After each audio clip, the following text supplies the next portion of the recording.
Thank you, everyone, for the opportunity to share the morning with you, to come back in as we transition from summer into fall. Stephanie and I were just talking about that. So part of that transition is I'm sharing a lot of pictures with you that I took over the summer of just appreciating each season that we're in. I live in northern Rio Rancho, and there's a trail called the Willow Creek Trail, and then there's a part where you can run kind of on top.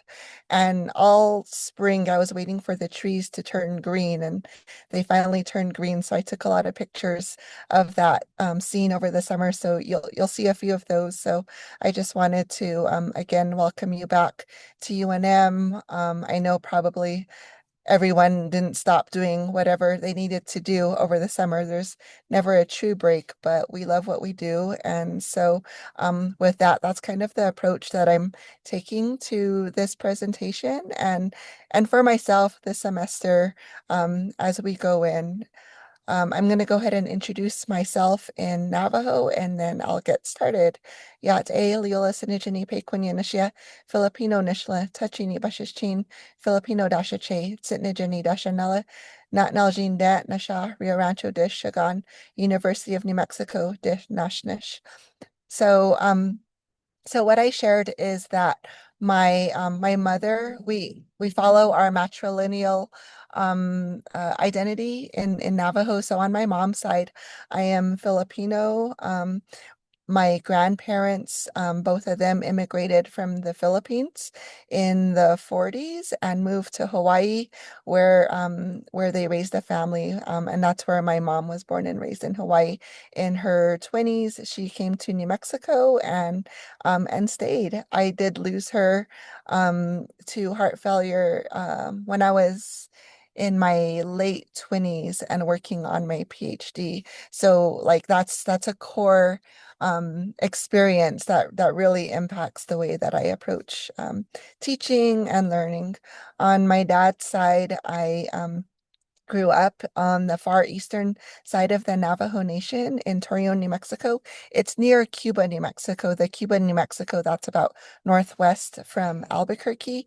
And my grandparents were both involved in education and establishing the school in our community. So that again is a big part of my identity. So and the reason I share that is just a reminder to everyone here to think about those core stories in your family history that makes you who you are. And in that way, also think of ways that you can invite students in to reflect on those core stories in their own histories and their family histories that they get strength from. Because right now there's a lot of, I think, struggle with how do we balance, how do we care for ourselves, how do we care for one another, and how do we truly, lean into our sense of community in the times we are now with there we're calling it distressing, but we can all name it for ourselves in whatever way that means. For a lot of our communities and our peoples and our families, it means threats to our sense of, who we are as humans, as people, our relationships to the land. I did share um, I was really looking forward to taking pictures of the trees and how nature changes. But as we know now, we're having visible changes to our water, the water that runs through the land that we're on now. So I think there's so many ways that we can, say that things are distressing right now, and those are some of them. But at the same time, we have the beauty of what's been resilient, including resilience within ourselves and our families, and our communities. So that's the approach that I'm taking now. And how do we take all of these thoughts and ideas and apply it into how we care for ourselves as teachers and how we care for our students as learners and their entire identities. So that's the focus. That's really been the focus of of what I want to push for as Presidential Teaching Fellow last year and this year.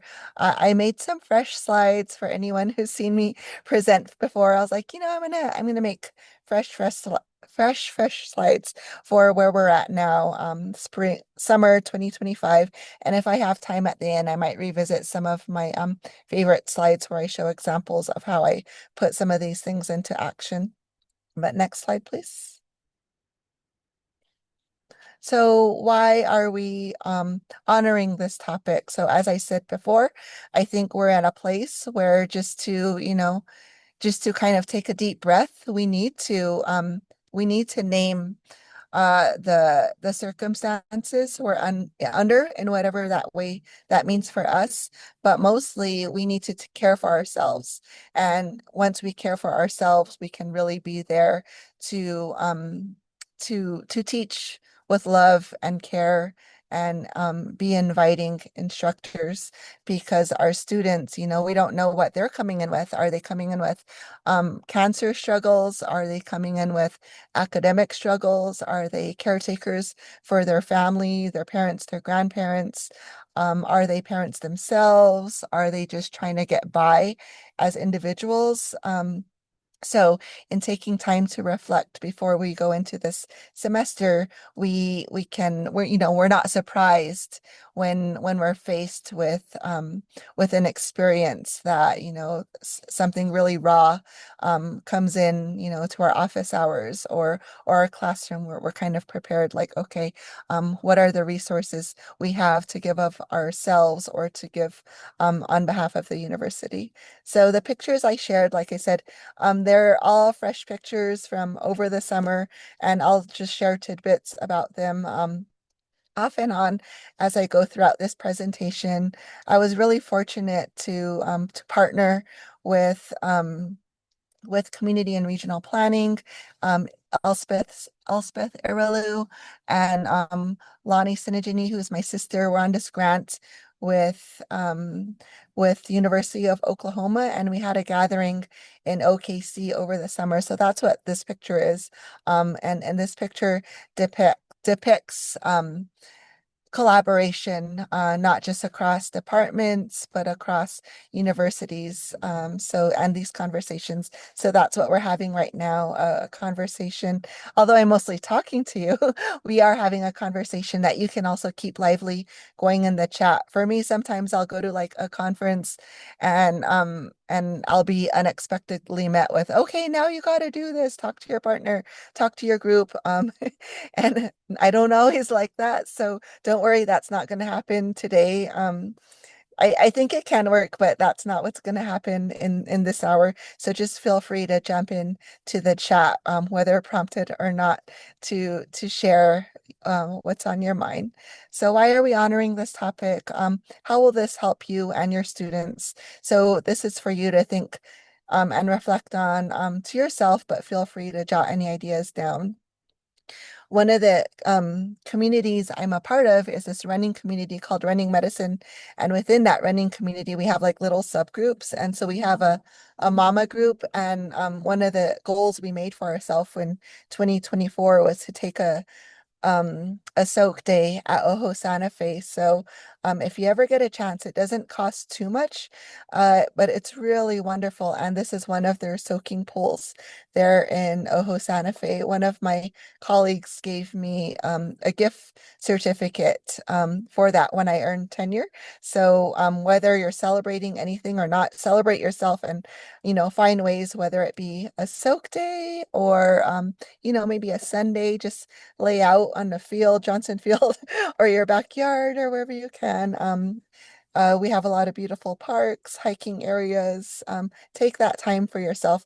When I do that, that's when I get like my really, really good ideas, or sometimes I'll remember like an email that I forgot to respond to. One time I was running and I remembered, shoot, one of my students had emailed me for a reference, and this is one of the students who was battling cancer, and she really, really appreciated how much I I asked about, that story that what she was going through, and that resonated with her.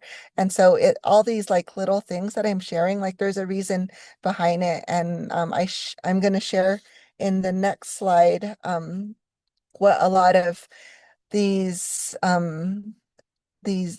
what I guess what I'm calling sources of learning and sharing. It comes from the experiences I've had through being involved throughout campus in various capacities, um, and in my own teaching and learning experience. So that's what all of this is based off of. The picture on the right is a picture of this beautiful, wonderful giant tree that I found in my near my home community. So we don't have a lot of giant trees in the middle of the desert, and I didn't realize that this tree existed until this summer. My sister and I took our internship students water sampling, and so a bunch of us took pictures in front of this beautiful, spectacular tree, which of course represents, roots and growth and what may be there that we might not already know. So, all these things that I'm sharing with you are probably things you already know, maybe things you've started to think about or you already think about. So, it's in one way or another, I'm reassuring you that these ideas you have, they're valid, they're impactful, and they need to be shared with the students.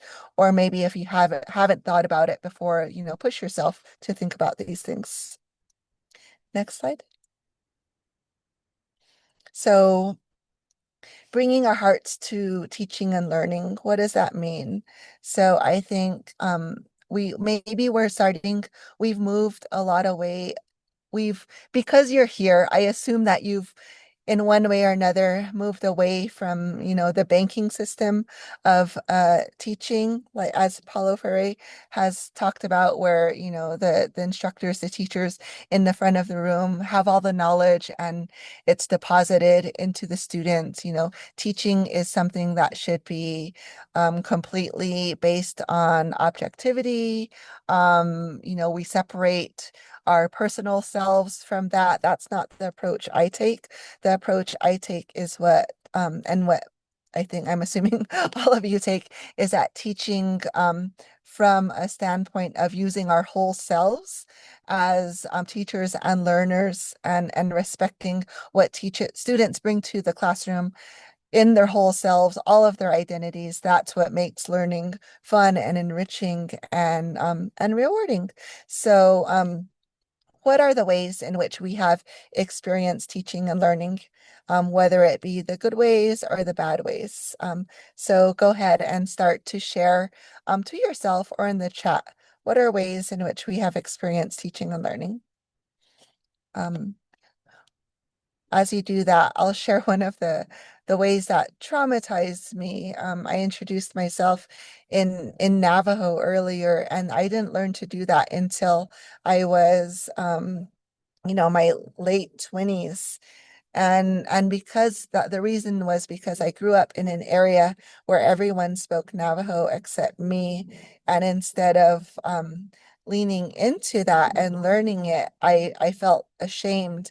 And one of my teachers, had us say our numbers in Navajo. And because I felt so much shame over not being able to speak it naturally, and I didn't feel like I was taught with love from this teacher, I hid the fact that I did know all my numbers from 1 to 100 in Navajo. But because I felt, such a sense of isolation, and didn't feel a sense of care and invitation, I did not share what I truly knew deep down, and I didn't take the opportunity to learn from my peers.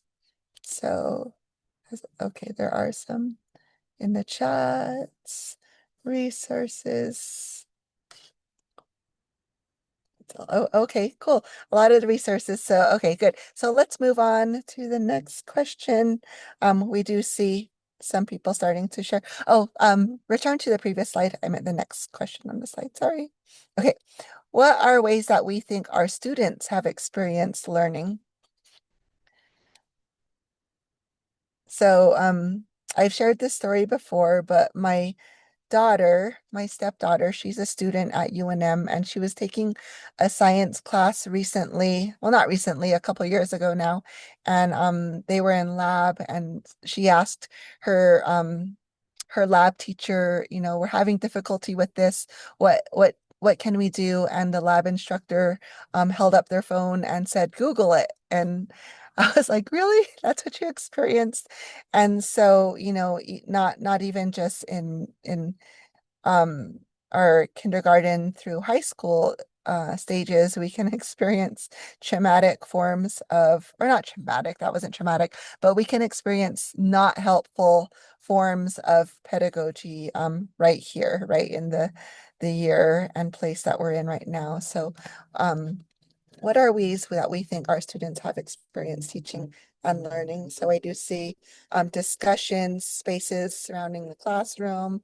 It's funny though, when sometimes um, students, they're used to like discussion-based learning, and then they take a huge less lecture class, and that can be kind of like a jolt, or vice versa. Students who are used to lecture classes, they'll come into my class and they'll be like, okay, so we're doing a lot of talking. So, just understanding there's been diverse experiences. And I think in either case, there's ways to bring our hearts to teaching and learning to make a difference in our layered lives. So when I took lecture classes as a student, I always appreciated when instructors shared their personal experiences with me. And I think, that's their form of sharing their hearts with us.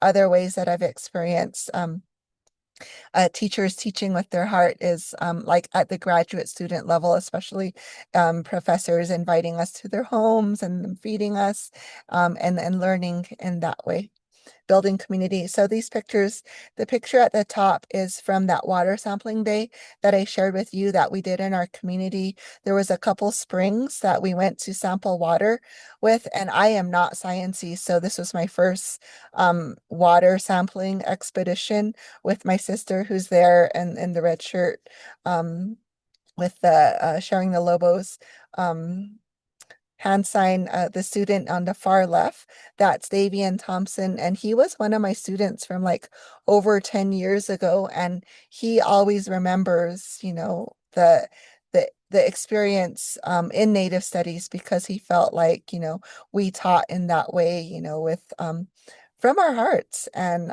built that community. So those things are very lasting. The picture on the bottom right is us helping to build a waffle garden at Suye Farms in southern Albuquerque. So this is experiencing ancestral knowledge and ways of planting and growing in the desert that comes from different communities. This one is from Zuni, so Zuni knowledge being taught to our students and myself. So we took a day to volunteer there. So, these places don't have to just exist in the depths of our communities that might seem far away. They can happen here in these spaces that we're calling urban spaces now. Next slide.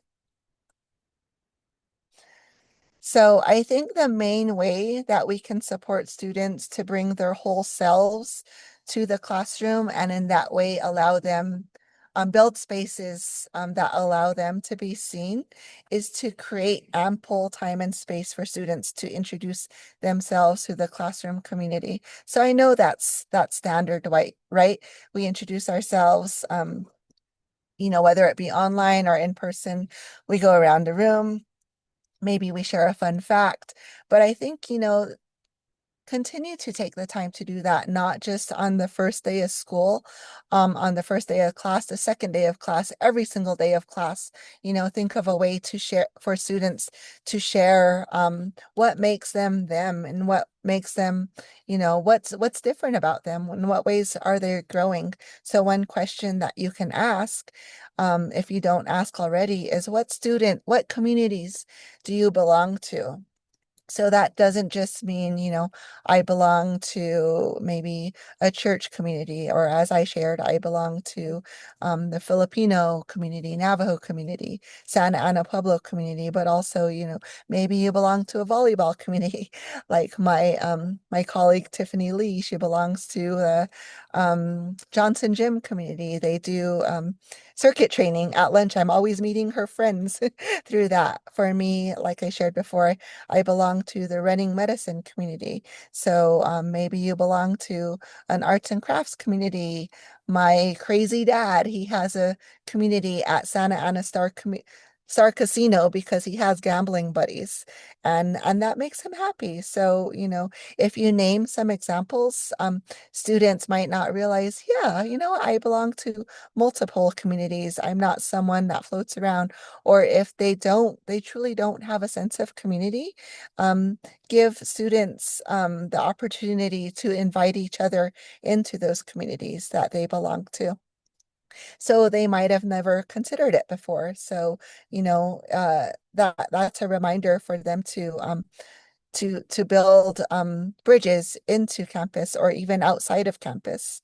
Validate the importance of recognizing their histories and their trajectories, meaning like what stories make you you, what stories make your family, or your community, your community.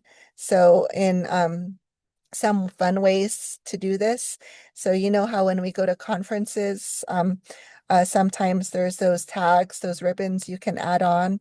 At the symposium I went to recently, they didn't have those tags like superstar or whatnot. They had a bunch of stickers.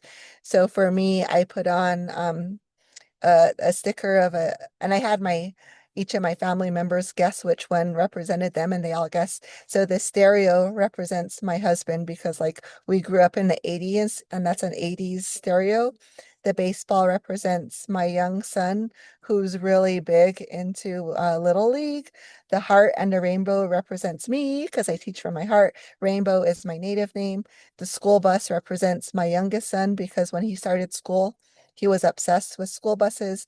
And then the cat represents my daughter Mia, who really, really is obsessed with cats right now, and she's trying to get a cat for herself. So, fun things you can do in your classroom. That's one of them. But do things that are, true to you. Don't feel things that aren't super uncomfortable to you, but think of ideas.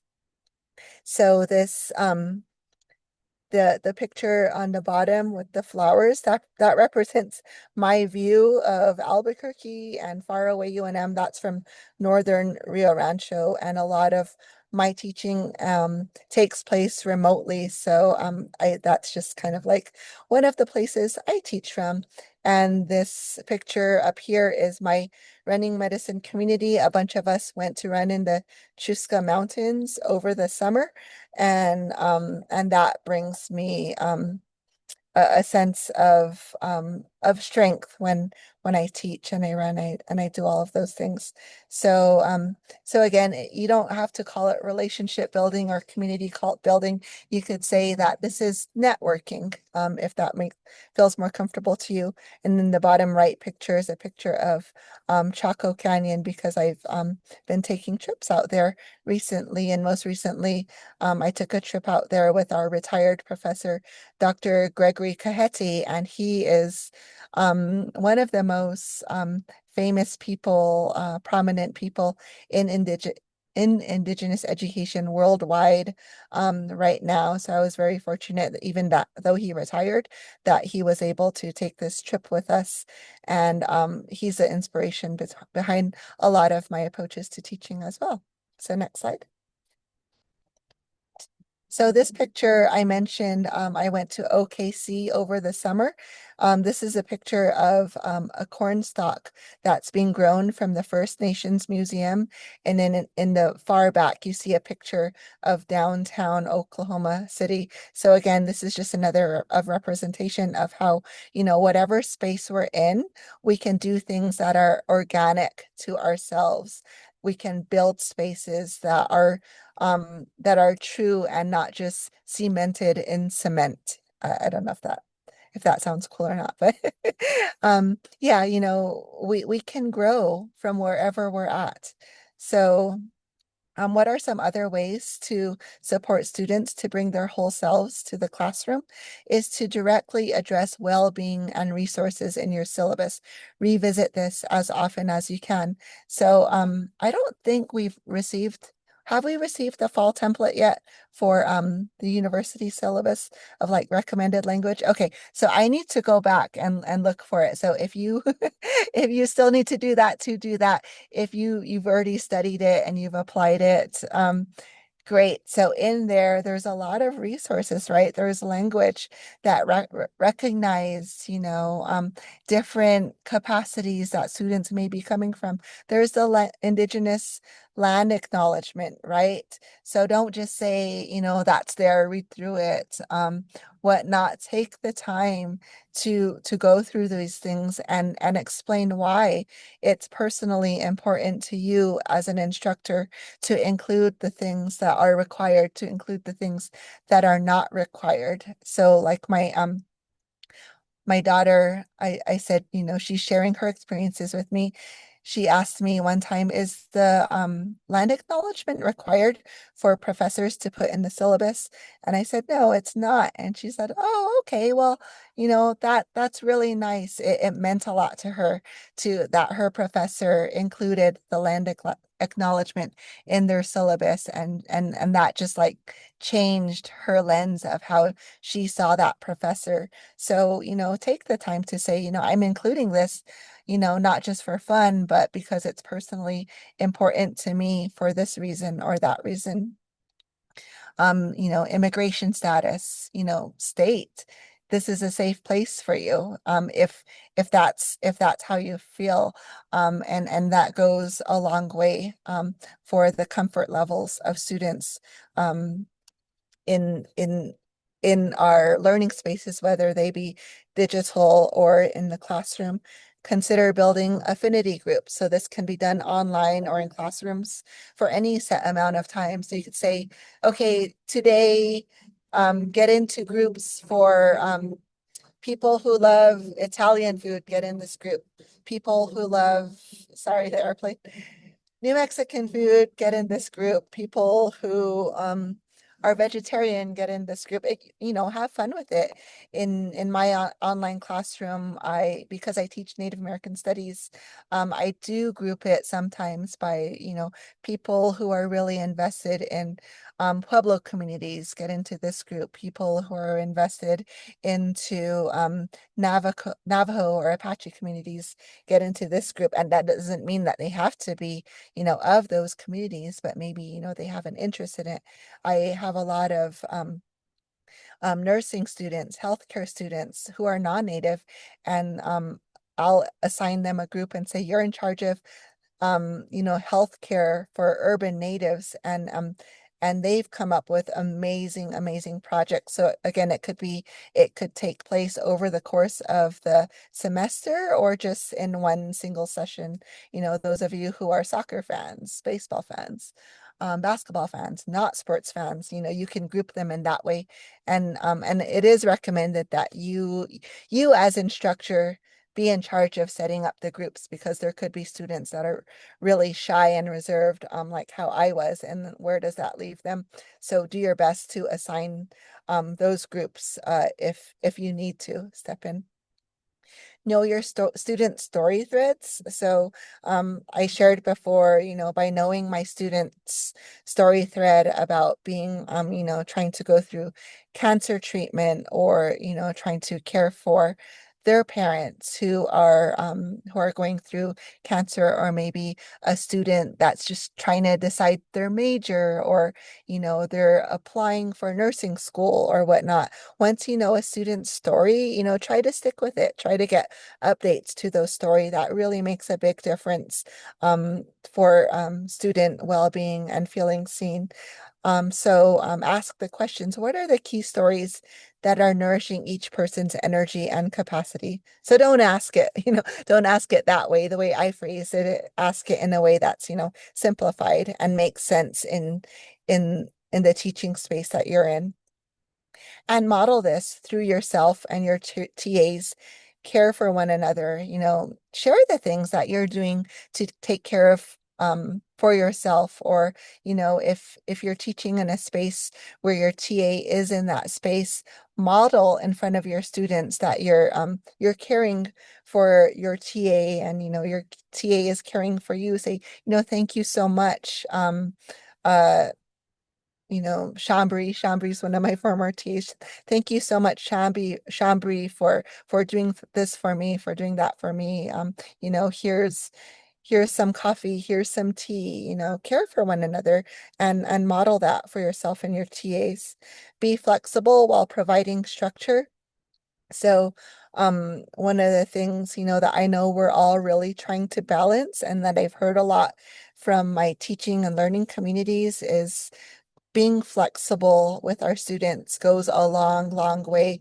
But at the same time, that doesn't mean that you have to, like, stick to certain boundaries, and offer as much structure as possible.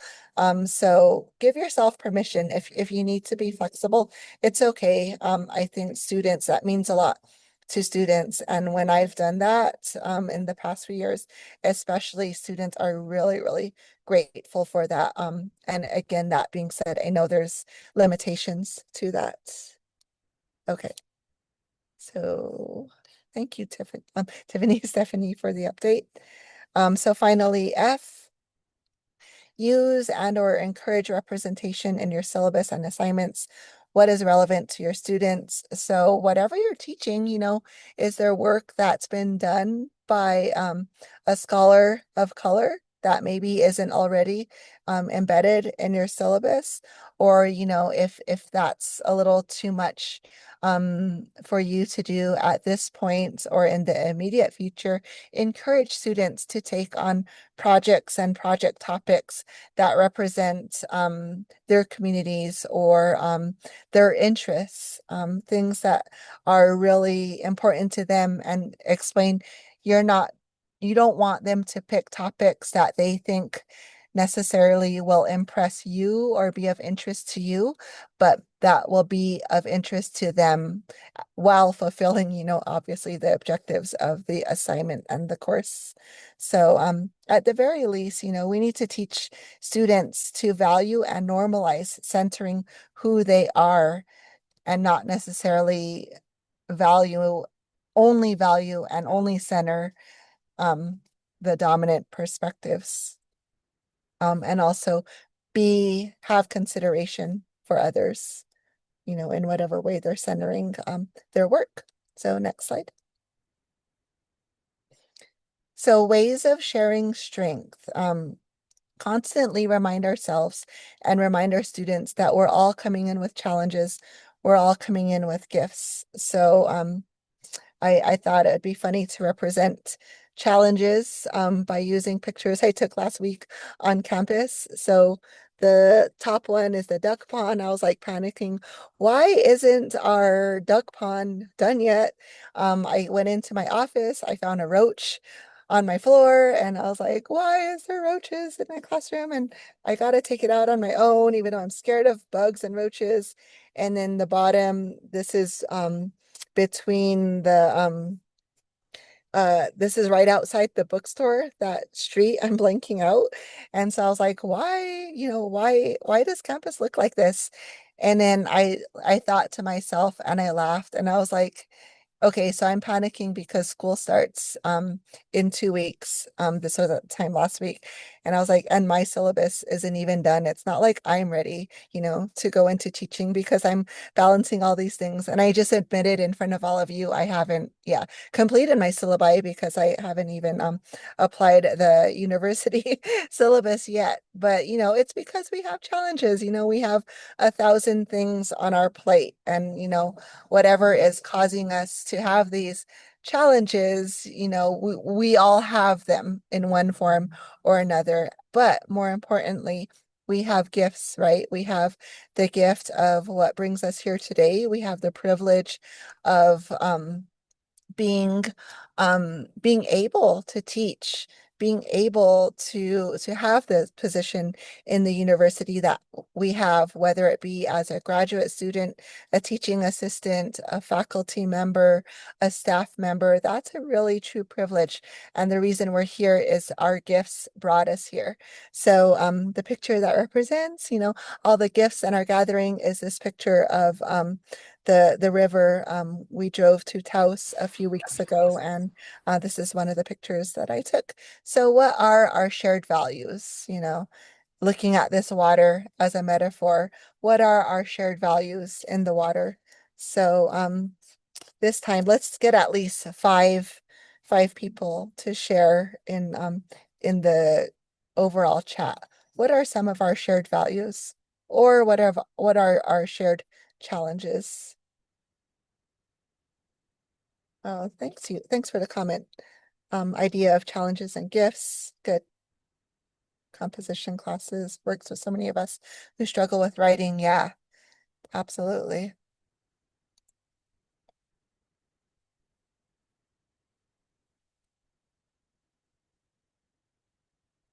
Shared values, shared challenges, growth. Absolutely. Our sense of value in that, it might be a challenge to grow, but we have that value to always grow ourselves, whether it be as learners, but especially as teachers. We're always willing to grow. On that note, curiosity about the world. Beautiful, yeah. Like I shared, I had no idea that huge tree existed. Connection, we want to be connected. Nursing shared value in caring for others. Yes, and I love that my nursing students always come in with, I really want to understand and care for my patients and community at a deeper level, and that's why they take Native Studies classes, teaching, co-learning, hope in the climate crisis. Yeah, thank you. Absolutely. Um, Believing everyone in the classroom can learn, can succeed. Yeah. Shared love of learning. Yes, both a gift and a challenge. Yes, thank you, Stephanie. It is both that. Accepting more than just tolerating those who have different values from ours. Yeah, in my high school days, I remember that word tolerance, even in early college tolerance, and now it feels so jarring to see that word tolerance. No, it's not tolerance, it's accepting and honoring. Yes, great point, Stephanie. Appreciating diversity, absolutely. Yeah, diversity is not a bad word. It's a beautiful word that we need to continue to center as Lobos. Empowerment through our experiences. Yes, yes, whether those experiences be challenging or enriching. Good. So keep those coming. What can we do to take care of ourselves and model this for those around us? And so just, really iterating, normalize well-being, normalize that we have to take care of ourselves. We have to take moments to breathe.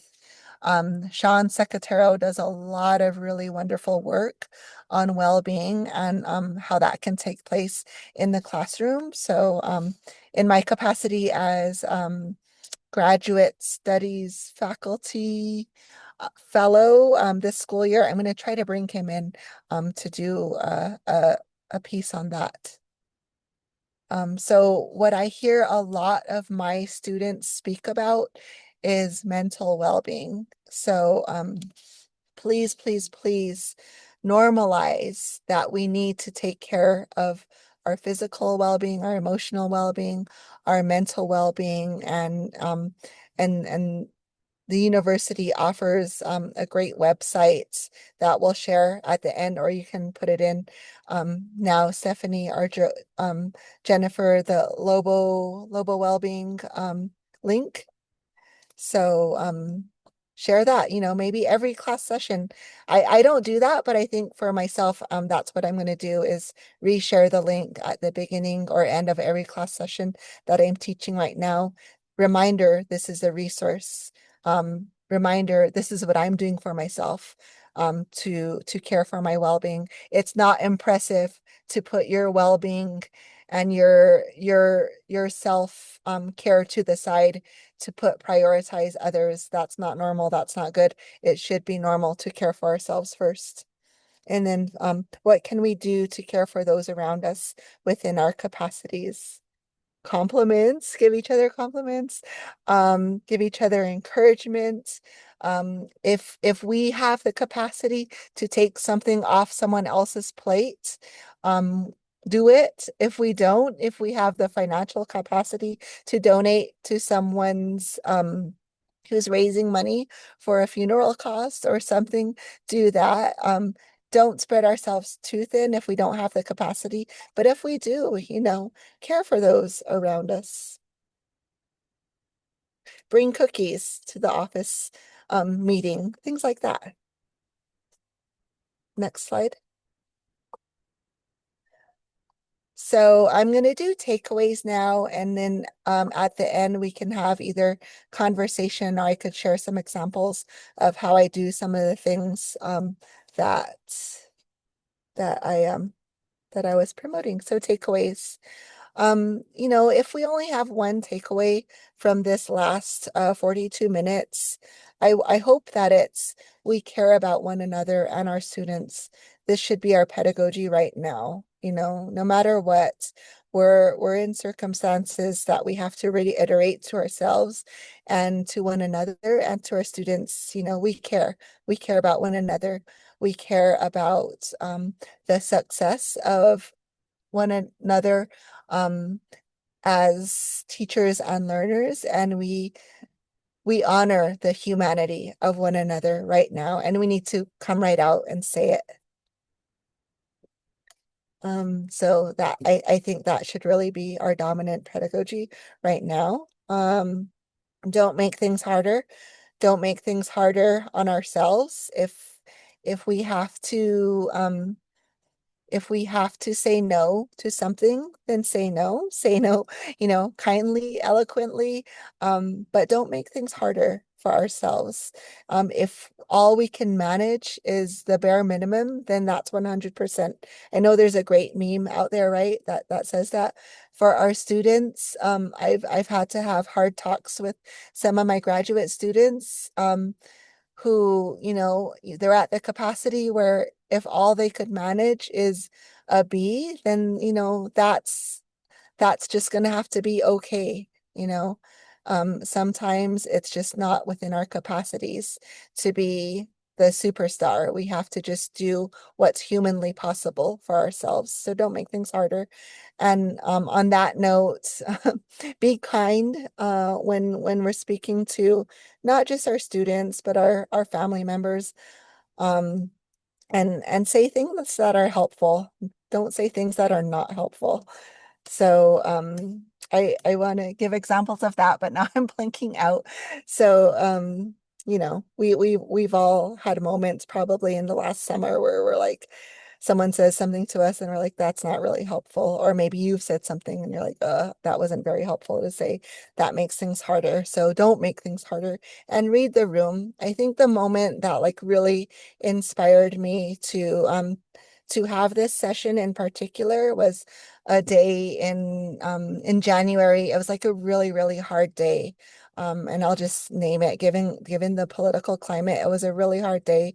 It was the first day I was teaching some of my graduate students, and we all went in the room and everyone was just like pale, and no one was saying anything, but I read the room and I was like, everyone is not good right now.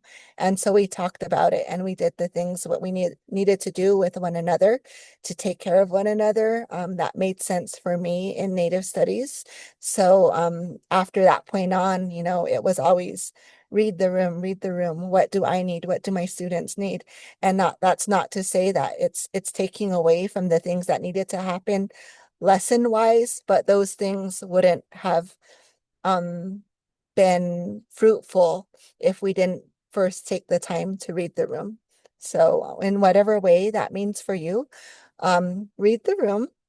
And so the takeaways, the pictures that I chose to represent takeaways is again the beauty of our campus, the beauty in who we are and gathering together in our campus, those flowers, the roses in front of Shoals Hall. Um, for me, taking the time to treat myself to ice cream, to coffee. But most importantly, the picture at the top, that's a picture of a butterfly that was flying around me the last time I was on campus. That day I took pictures of all that construction. The butterfly represents my late mother and and her parents, my grandparents, and all those that I draw strength from, they're passed on, but we have, those that are still with us now, and we have ourselves, our gifts, the resiliency that comes with the challenges we've experienced, and understanding that those same things also exist for our students in their ways. So again, there's the link. If we could have it redropped in the chat, the Lobo Wellbeing link, and then any other links that you can share. Stephanie and Jennifer, um, I shared the CTL link at the graduate studies orientation a couple days ago, but and or anyone in here, if you want to share links, well-being links, or just any links that you think would be helpful, please feel free to do so.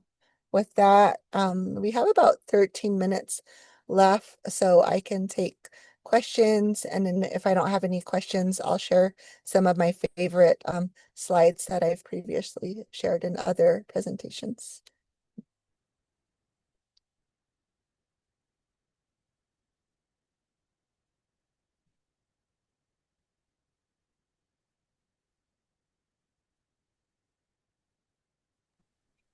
Leola, I'd like to kick us off with a question, and I think it's sort of you kind of touched on it in different parts of your presentation, but I wonder if you might speak a little bit about the kinds of responses that you see from students when you bring this kind of not just care for them into your classroom, but also model, kind of care for yourself. Ooh, okay. They want to be a part of it, in terms of, caring. So I I started this thing, not this past spring, but the spring before, where I did well-being time at the beginning, of class. And so I gave them a prompt that was related to the course topic. But within that prompt, we did well-being activities, and we brought in snacks, and I gave everyone an opportunity to to be the lead on that well-being time. And one of them was like Tai Chi, I think, or yoga. Others is people brought in snacks. I remember the day that I received the Presidential Teaching Award. I was so focused on that all day and getting my family and some of my former students to that moment that I did not eat all day. Like I missed breakfast, I missed lunch, and I went to class at I guess it was 4 or 4:30, and one of my students had brought in a tamale, and she was like, "This is for you." I don't know why, but the I was at a house and they gave me this tamale. So I took it, and she gave it to me, and I was like, tamales are my favorite thing in the whole world.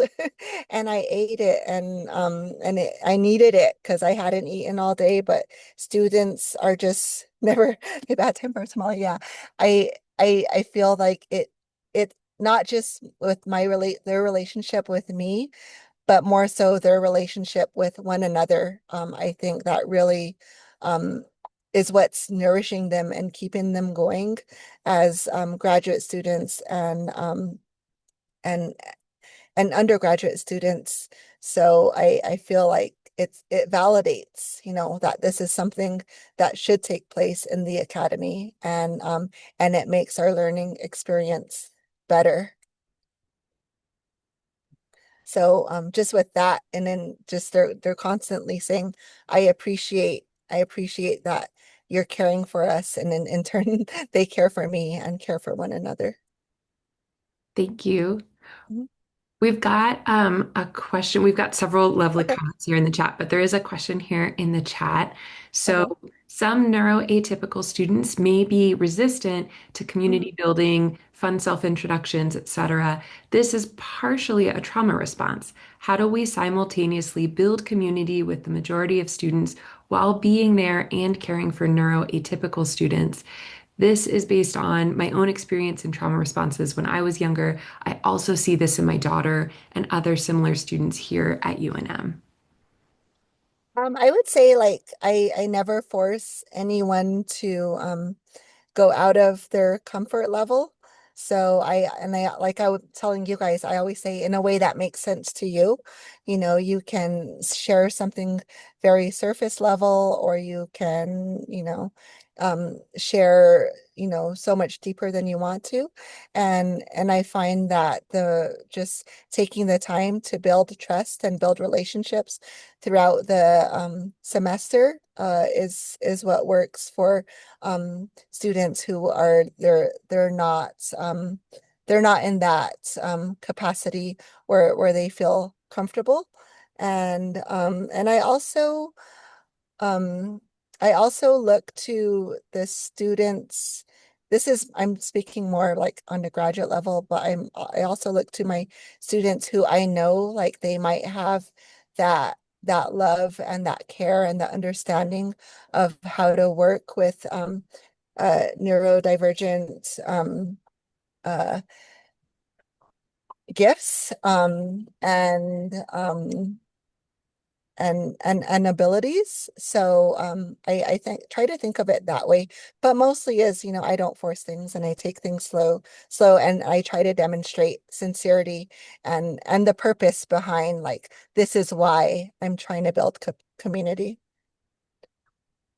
I think so much, Layla, about the thing you said about like building trust and what you said earlier about like not just doing it on the first day, but it being something that like, you know, takes time, right? Like nobody just shows up and is like ready to be part of a community, but it takes sort of like time and Yeah. consistency and building that trust. Yeah. And I'm sorry I said neurodivergent. Yeah, did not. Yeah, neuroatypical. Yeah. Thank you. I was also thinking that it is always something good to approach the students and invite them to Hmm. observe, to see what is going on in the classroom, especially those students that are very upfront and tell you, I'm not social, I don't have Yeah. community. They believe in those things, right? And they're very upfront. How do we invite them to observe and pass but not disengaged in Yeah. the community agreements with one another? So don't miss that opportunity to invite your students, typical students, students that are coming from all different walks of life and consider themselves that need an extra layer of care, or just being invited to observe and be part of that community. Absolutely. I think like community agreements are key, and then also like for participation, um make it more like participation options, rubrics, because we all have different ways of being present and participating. And even like if for like a Zoom class, I know we do have protocols where like your camera has to be on and such, but I always say, if you're having an emotionally difficult day, or there's something going on, or even in classroom, if you're just not feeling it that day, just let me know ahead of time, and I'll just let you be present, and in that way I always say come to class and just let me know, and I'll take care of your bubble if you want to have a bubble. And I see a hand raise. Marigold. Hi, thanks for this. It's really inspiring. But I have a question about how you balance maybe like care work, like the labor that might go in with inviting students to share their hearts or come with their full hearts. I sort of mentioned this out of an observation that over the last couple of years, I will frequently have students crying in my office, like crying or sharing, not even about my class or interactions with me or things that I really can help them with, but just needing a space. And like, I try to create some community opportunities in my classes, and they'll literally say, "Oh, I could never go do this to that professor," or the professor I'm having a hard time with can't, I would never go talk to them this way. And then another colleague recently, I was talking to them and they said, "Oh yeah, it's really, I'm really good at figuring out the right boundaries so I don't invite drama or those sorts of things." But in my reflection, I was thinking, oh, I wonder if this is like different kinds of labor or different kind of care burden that takes my time, quite frankly. And then I also hold that emotional response too. How do you balance that with these incredible teaching skills that you have, but that also may invite different kinds of labor as well? Yeah, Thank I you. kind of well, I have it's funny, I have a box of tissues on my desk just in case. And every time that happens, it's like, oh, they grab the tissue and they're like so happy it's there. And I say it's good that you came in, and um I validate, that they're sharing their truth and how they're feeling. Let them finish that. And then, but I know your question is more about like how I personally like manage the toll. And I think for me, I've decided that that's my who I am. That's my role in my department in the university. And I've just leaned into it, and I I've tried to take the approach that, no, I can't like take everything on or solve everyone's problems, but I can be that sense of like, I'm here for the students, and then at the same time, direct them to the resources that they need, or explain, we, like I was saying before, we all have our different abilities and gifts and ways about doing things. And, if it's about another professor, this professor, their strength is this. And I really suggest you lean into that strength that that professor has. But for me, yeah, I've just, I don't know that if this is helpful or not, but I've just kind of embraced that that's my role, and that's my what I have to give back to my students and myself and my department. But I think definitely we do need to protect ourselves with like whatever boundaries need to be made. And if you see that that's kind of your role too, maybe include that in your syllabus with like really kind, loving, gentle, but clear language.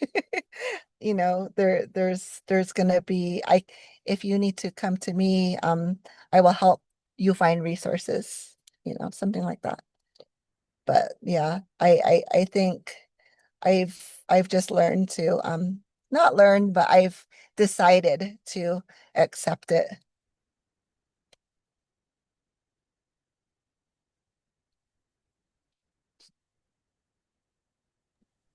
All right, I was so engaged in that conversation and I really appreciate it. And I'm so glad. I think that was such a good reminder that like, so much, Layla, about your presentation is not just the care that you bring to your students, but the care that you like hold for yourself. Like, how do you, um, you sort of can't pour from an empty cup sort of thing.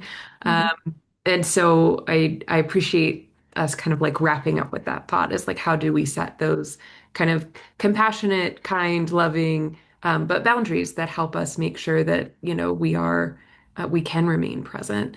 Um, so thank you. And I realize we're right at 10 o'clock. So thank you so much to Leola. And also thank you so much to all of you for being here this morning. I hope you have a wonderful rest of your day. We appreciate you and the difference you make for your students. So thank you. Thank you. Thank you all.